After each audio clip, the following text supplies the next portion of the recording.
दोस्तों, आपको बाबा राम आश्रय के चैनल पर स्वागत है।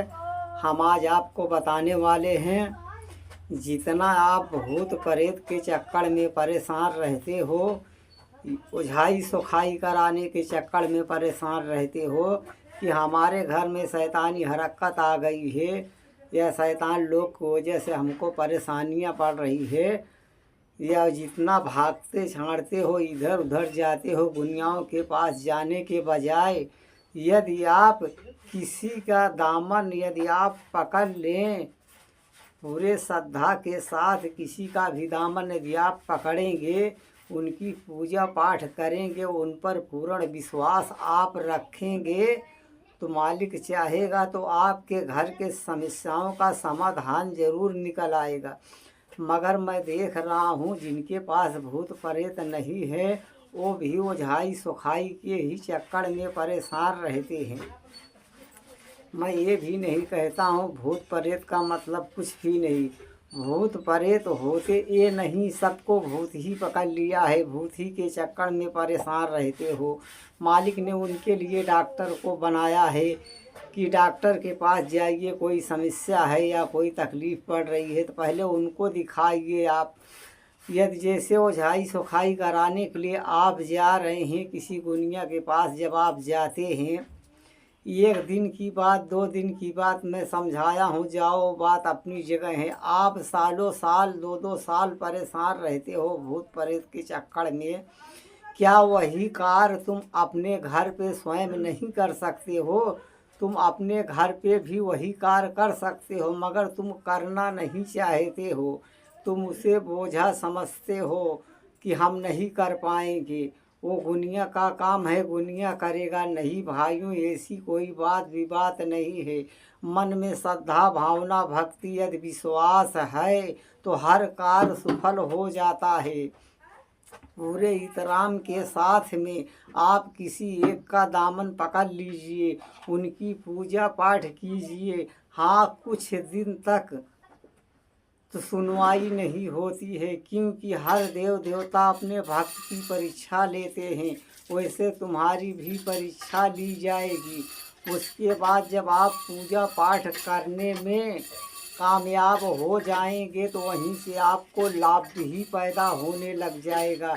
ये नहीं लाभ नहीं पैदा होगा। मालिक हर टाइम हर घड़ी मालिक देखता रहता है इंसानों का कि मेरा भक्त क्या कर रहा है, मेरे लिए कितनी अपनी कायु को जला रहा है, अपने शरीर को त्याग दे रहा है। इसके लिए उसके लिए वो सूत समेत रखता है, सिर्फ उसके टाइम का इंतज़ार करता है कब वो पल आ जाए, मैं अपने भक्त को उसकी भक्ति का सिला दे दूं। मगर हम में वो क्षमता नहीं रह जाती है, वो क्षण का हम इंतज़ार नहीं कर पाते हैं। उसके पहले अनाप शनाप काम करना शुरू कर देते हैं कि मैं इतने दिन से पूजा पाठ कर रहा हूँ, हमको कोई लाभ नहीं पैदा हो रही है, कोई लज्जत नहीं मिल रही है, हमारे कार्य शुद्ध नहीं हो रहे हैं। भाइयों, देवता भवानी भी पूजना कोई बच्चों का खेल नहीं होता है। जब आप सच्ची मार्ग को चुनेंगे, सच्ची राहों पे चलने की कोशिश करेंगे, एक ना एक परेशानियां आना शुरू हो जाती है। भाइयों, इसके लिए आपको ज़रूरत है मन में श्रद्धा भावना भक्ति विश्वास रखने की। अपने परम पिता के ऊपर पूर्ण विश्वास रख कर यदि आप कोई कार्य करेंगे तो आप हमेशा कामयाब हो जाएंगे। कामयाबी आपके चौखट की चूमेगी। या मालिक मेरी तू बिगड़ी बना, तो उस तरीके से तुम प्रार्थना करो कि जाने अनजाने में जो खताएं हुई हैं, आप मालिक के आगे प्रार्थना में कह सकते हैं, हे मालिक, जाने अनजाने में जो हमसे खताएं हो गई है उसकी सज़ा तू हमें दे मेरे मालिक, मेरे बच्चों को मत दे, मेरे घर परिवार को संतुष्ट रख। मैं तेरी भक्ति करना चाहता हूँ तो हमें अपने पनाह में ले ले। हाँ अपने भक्ति के काबिल बना। हे मालिक, जाने अनजाने में भटक गया था, मैं गलत गलत राहों पे चला गया था। हे मालिक, तू चाहे तो क्या नहीं कर सकता है। हे मालिक, तू चाहे तो एक पल में बिगड़ी को बना सकता है। तेरे लिए आसान है, मेरे लिए दुश्वार है। यह तू चाहेगा पल भर में तकदीरों को बना देने वाला है, तू बना भी देता है। हे मालिक, इस तरीक़ा से जब आप प्रार्थना करेंगे तो मालिक तुम्हारी दुआओं को, तुम्हारी प्रार्थना को ज़रूर कबूल कर लेगा। हे मालिक, मेरे रोजी रोज़गार में जो बाधे पड़ गए हैं, हे मालिक, मेरा कारोबार जो ठप पड़ा हुआ है, हे मालिक, फिर से उसे चला दे तू। हे मालिक, मैं कोई उल्टा सीधा कार्य नहीं करूँगा। हे मालिक, मैं किसी की बिगाड़ूँगा नहीं। हे मालिक, जो मेरे कमाई में देगा, एक दूसरे में दान पुण्य भी मैं करूँगा। हे मालिक, तू इतनी बरकतें दे हमारे रोजी रोज़गार में कि मैं भी खाऊं, दूसरे की मदद भी करूं। हे मालिक, तू हमें किसी का मोहताज मत बना। हे मालिक, तू अपना मोहताज बना। हे मालिक, अपने रहमो करम की छाया हम पर तू बरसा। हे मालिक, हमसे कोई उल्टा सीधा कार्य ना होने पाए।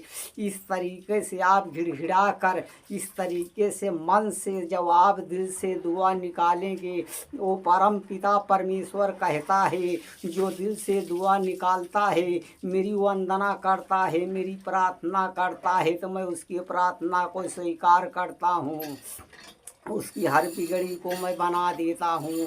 जिसके लिए जितना टाइम आप लगाते हैं ओझाई सुखाई कराने में, दर दर भटकते हैं, पैसे को भी खर्चा कर देते हैं, उतना वंदना आपको कहीं जाने की ज़रूरत नहीं है। आप अपने ही घर में एकांत में बैठकर आप पूजा पाठ कर सकते हैं, मालिक से विनती कर सकते हैं। जो ओझा सोखा हैं, गुनिया हैं, मैं भी अपने आप को भी कहता हूँ, मैं कहीं से लेके नहीं आया हूँ। ये तो मेरे माता पिता का आशीर्वाद है, जो उनके आशीर्वाद का नतीजा है, जो हमने उनकी खिदमत किया था, उन्हें अपना समझा था। इसके लिए मालिक के करम से कहते हैं, माँ बाप परमेश्वर का एक रूप हैं, क्योंकि पालनहार हैं माँ बाप, जो पालते हैं। बच्चे बड़े हो जाने के बाद उनकी कदर नहीं करते, वही परेशानियां आ जाती है। इसके लिए घर में बुजुर्ग हैं तो उनकी वंदना कीजिए, उनसे प्रार्थना कीजिए, उनके अपशगुन बातों को उनके सामने मत बोलिए, ना तो माँ को झिझकारिए, क्योंकि वही माँ है वो जो 9 महीना तुम्हें कोख में रखती है, अपने खून से वो तुम्हें सींचती है, उंगली पकड़कर तुम्हें चलाती है, 9 महीना वो तुम्हारे नरक को धोती है। किस तरीका वो तुम्हें पाल पोस कर बड़ा करती है। जब अपने माँ की अजमत को आप समझ जाएंगे, माँ का मतलब क्या होता, माँ का मतलब मालिक, मालिक का ही रूप माँ को दिया गया है। हर जगह जैसे मालिक नहीं, तो इसके लिए माँ बाप को पैदा किया है। माँ बाप के माध्यम से मालिक बच्चों की परवरिश करता है, उसका देख रेख करता है। जरा भाइयों, आप दिमाग लगाकर ये सोचिए, जब हम छोटे रहते हैं, किसी से झगड़ा करते हैं या किसी से मार पीट कर लेते हैं, वो एक माँ है, वो झगड़ा करने के लिए हमारे लिए तैयार हो जाती है, लड़ाई करने के लिए तैयार हो जाती है, हर हमारे गुनाहों को छुपा लेती है, अपने ममता के आंचल में दबा लेती है। पहले ये बातों को सोचो, जब हम छोटे रहते हैं या पेशाब कर देते हैं चारपाई पे, माँ वो ऐसी एक अजमत है जो सूखा कपड़ा हमारे नीचे बिछाती है, खुद वो पेशाब में सो जाया करती है। उसको गौर कीजिए, जो इंसान अपने माँ बाप का नहीं हो सका, वो परम पिता परमेश्वर तो क्या दुनिया में किसी देव देवता, किसी इंसान का वो इंसान नहीं हो पाएगा। इसके लिए जो माँ बाप का आदर करता है, जो माँ बाप को मान सम्मान देता है, देवता भी उसकी इज्जत करते हैं, वो परम पिता परमेश्वर भी उसको मान देता है, बहुत इज्जत इज्जत देता है, उसकी हर दुआओं को कबूल करता है, उसकी मन मांगी मुरादों को दे देता है। कहता है ये माँ बाप को चाहने वाला है, ये माँ बाप की इज्जत करने वाला है। मेरे भाइयों, देवता भवानी बाद में पूजिए, घर में यदि बुजुर्ग हैं उनकी खिदमत कीजिए। जब तक तुम्हारे माँ बाप हैं समझ लो तुम्हारा मालिक तुम्हारे साथ साथ चल रहा है। तुम्हारे घर से हर मुसीबत हर बलाएं दूर हो जाएंगी। ये सोच कर तुम चलो कि मेरा मालिक मेरे साथ है। मगर आज हम देख रहे हैं माँ बाप तो बोझा बन गए हैं। जब तक वो कार्य करने लायक रहते हैं तब तक उनकी इज्जत की जाती है, नहीं तो उनकी इज्जत करना बंद कर देते हैं, बोझा समझने लग जाते हैं।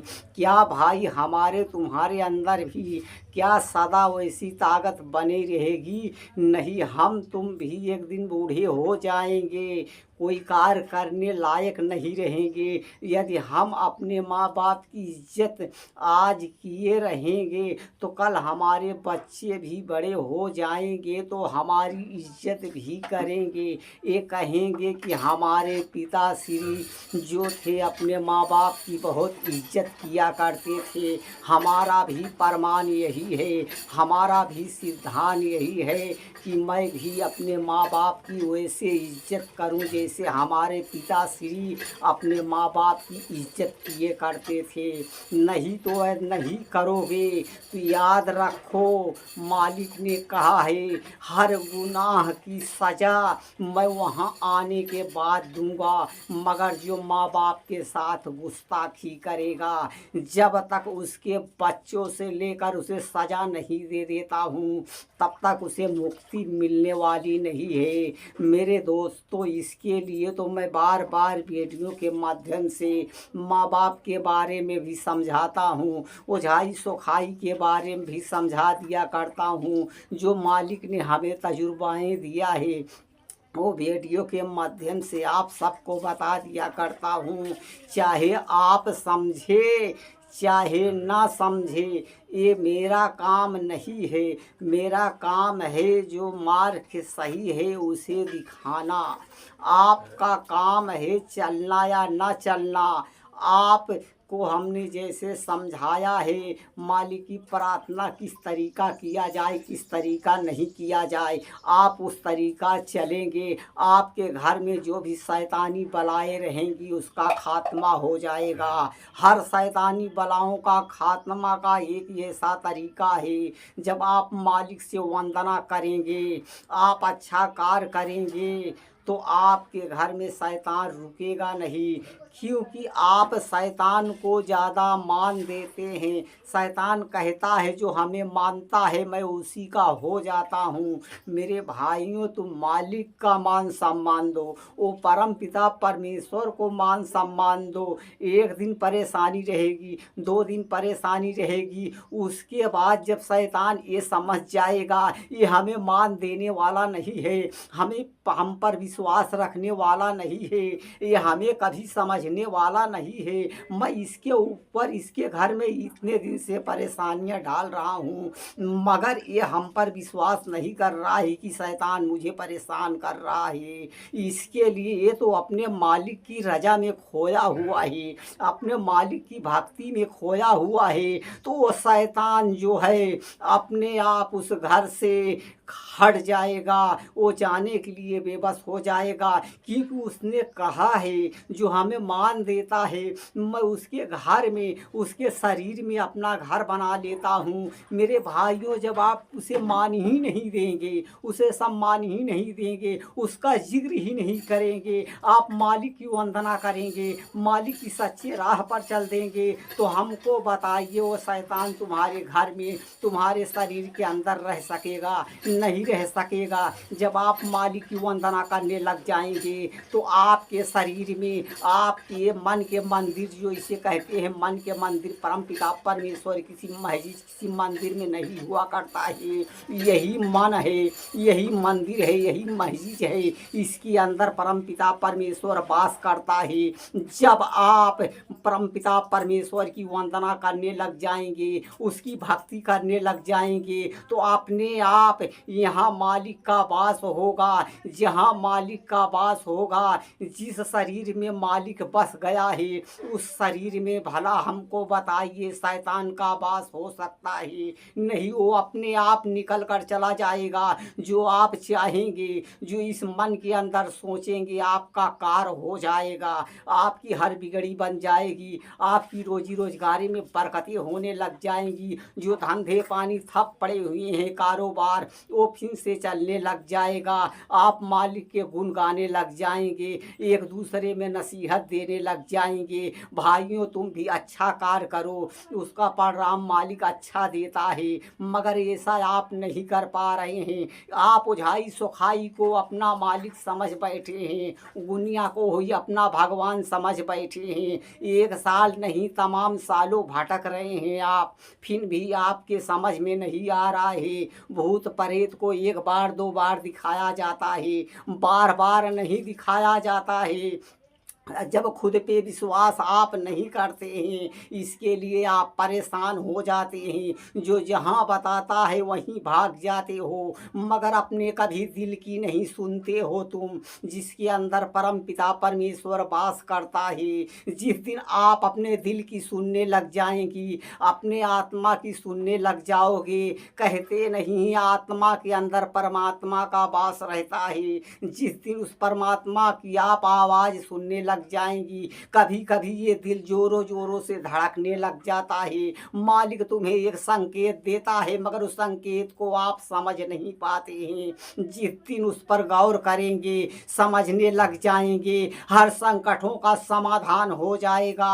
आपको कहीं जाने की आवश्यकता नहीं पड़ेगी। उस परम पिता परमेश्वर की आप भक्ति करने लग जाएंगे, क्योंकि देने वाला एक वही है जो मालिक कहते हैं, जिसे खालिक कहते हैं, जिसे पालनहार कहते हैं, जिसे अल्लाह, जिसे ईश्वर कहते हैं। देने वाला वही एक है, उसके अनेकों नाम हैं। आप जिस नाम से उसे बुलाएंगे, उसी नाम से वो तुम्हारी सुन लेने वाला है। मालिक ये भी कहता है, जब मेरा भक्त मेरी तरफ एक कदम उठाकर जब वो चलता है कि मेरी भक्ति करने के लिए, हे मालिक मैं तेरी भक्ति करना चाहता हूँ, मैं तेरी तरफ आना चाहता हूँ, हे मालिक तू मेरा हाथ थाम ले। जब बंदा उसका भक्त एक कदम चलता है, तो मालिक दो कदम चलकर उसका हाथ थाम लेता है। तुम्हें सिर्फ कहा गया है एक कदम चलने के लिए, स्वयं मालिक अपनी भक्ति करवाने के लिए दो कदम चल रहा है। मेरे भाइयों, जब इतना छूट मालिक दे रहा है, तो हमें मालिक की वंदना करना चाहिए, उस पर पूरा श्रद्धा रखना चाहिए। ये नहीं कोझाई सुखाई पर ही सब विश्वास रखो। नहीं भाइयों, ज़रूरत है तुम्हें मालिक की, जो हमारा यहाँ भी साथ देगा। हमारे देहांत तो हो जाने के बाद हम दुनिया से चले जाएंगे, वहाँ भी मालिक मेरा साथ देगा। मेरे भाइयों, आवश्यकता है मालिक ऊपर श्रद्धा रखने की। हमारी वीडियो में जो भाई जुड़े हुए हैं, देख रहे हैं, उनसे मैं वंदना कर रहा हूँ, विनती कर रहा हूँ, प्रार्थना कर रहा हूँ, हमारी वीडियो एक दूसरे के पास ज़रूर भेजिए। जो हमारे भाई गुमराह हो गए हैं, जो भटक गए हैं, गलत मार्गों पे चल गए हैं, ओझाई सुखाई कराने से उन्हें लाभ नहीं हो रहा है, ताकि वो सही मार्ग पकड़ ले, सही पहचान उन्हें उनके अंदर आ जाए, ताकि वो सच्ची मार्ग पे चले। मालिक की वंदना करे, उनके घर से परेशानियाँ दूर हो जाए, उनकी रोजी रोजगार में जो बाधे पड़े हुए हैं, कारोबार ठप पड़ गया है, घर में झगड़ा लड़ाई हो रही है, वो सारे कार्य बंद हो जाए। या आज की वीडियो मैं यहाँ पे ख़त्म कर रहा हूँ। सबका मालिक